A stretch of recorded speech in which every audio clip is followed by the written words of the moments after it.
Hola niños y niñas, ¿cómo están? Espero que estén muy bien.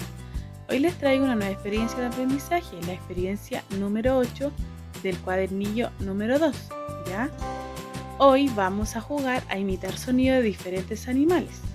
En el kit iban unas imágenes, estas imágenes, ¿ya? Que son diferentes animales. Vamos a escuchar su sonido y luego vamos a jugar a imitarlo, ¿ya? Vamos a escuchar.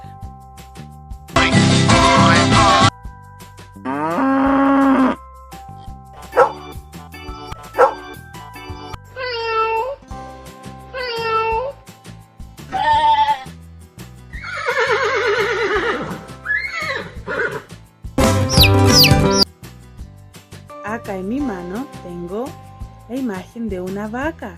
¿Recuerdan cómo hacía la vaca? Hagámoslo juntos. 1, 2, 3. Mu, mu. Acá tengo una imagen de una oveja. Imitemos sus sonidos a la 1, a la 2 y a las 3. Be, be. Tengo un perro. Imitemos el sonido del perro. Wow, wow, wow. Wow, wow.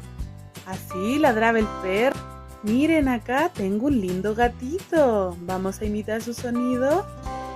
Miau, miau. Acá tengo la imagen de un caballo. Vamos a imitar su sonido juntos.